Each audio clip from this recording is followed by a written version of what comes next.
number has been allocated to ensure nearly 500,000 job seekers into work within the coming 2 months, as per the extraordinary plan the government made. He said priority will be given to graduates of higher learning institutions.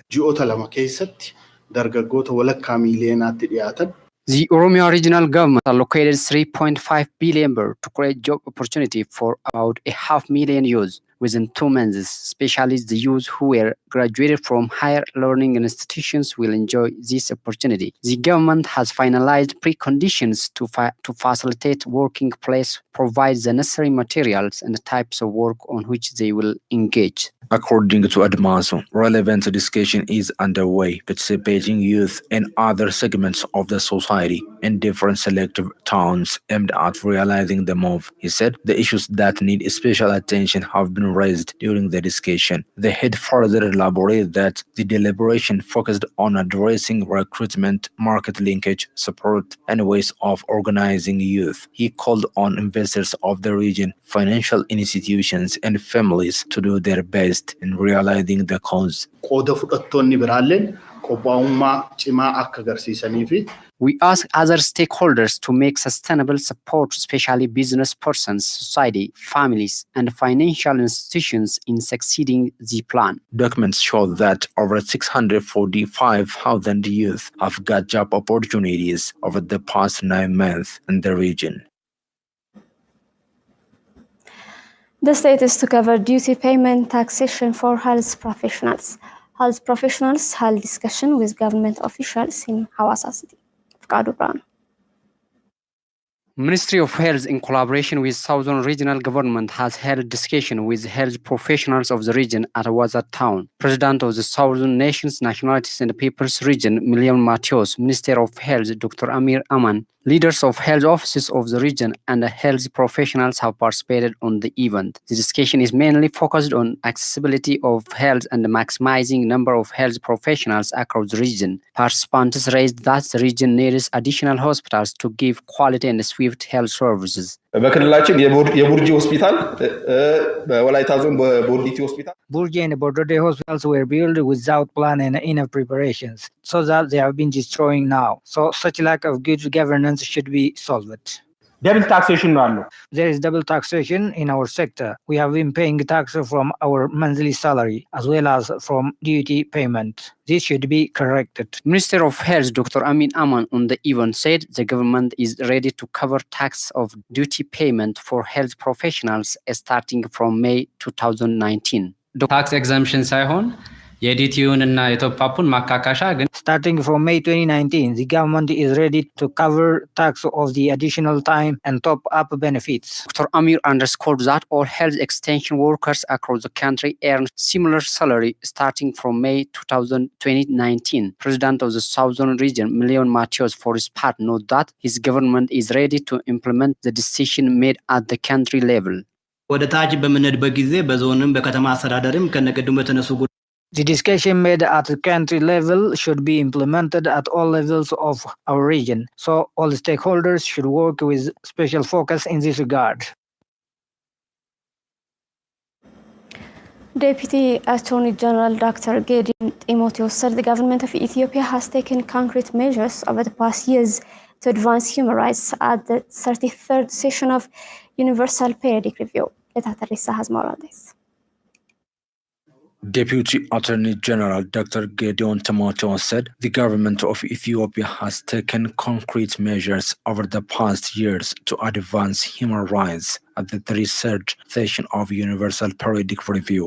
During the review at the Universal Periodic Review Working Group held in Geneva on Tuesday, a unique process which involves a review of the human rights records of all United Nations member states, Ethiopia's reform initiatives were all saluted. In his report at the review, Dr. Gideon briefed participants about the gains made from the reforms undertaken over the past year. Concrete measures have been taken over the past year in Ethiopia to advance human rights despite the tensions and communal clashes which have resulted in deaths and displacement of many citizens in the country. Those who have been charged and convicted under the anti-terrorism law, including journalists, bloggers, and dissidents from political opposition groups were granted pardon by the government, he noted.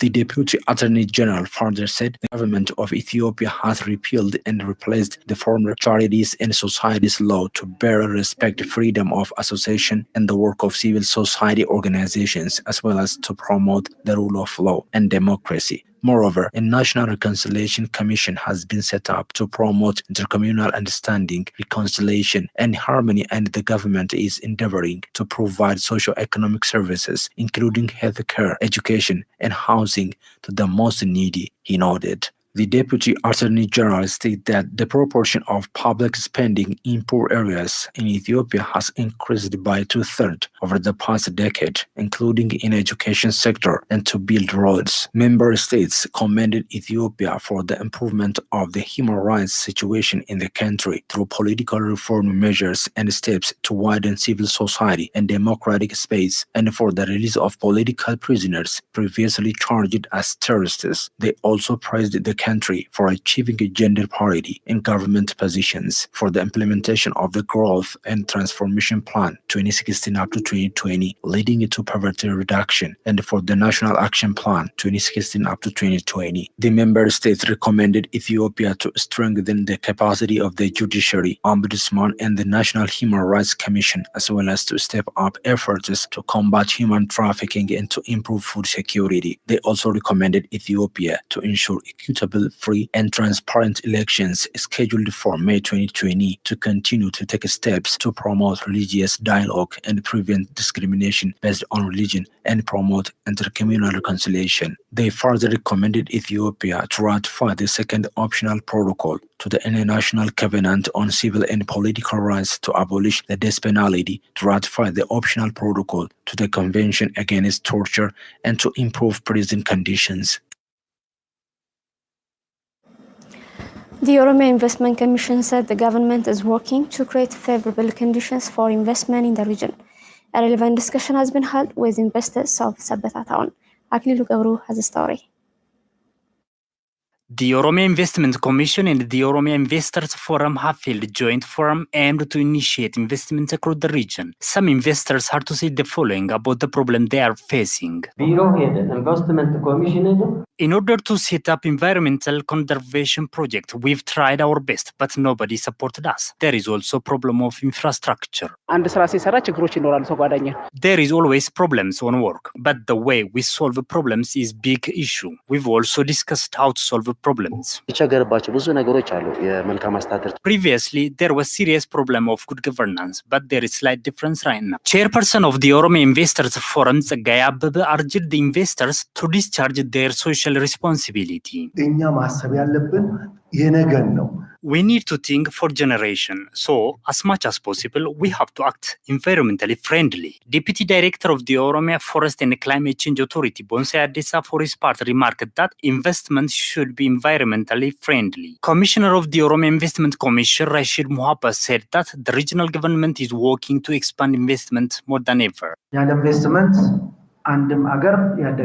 There is no development without investment, and it is also difficult to create vast job opportunity without expansion of investment. That's why we are working to create favorable environment for investment.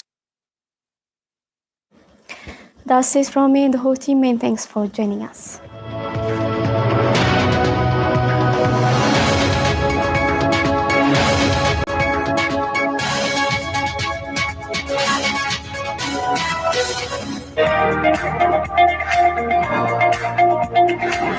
Thank you.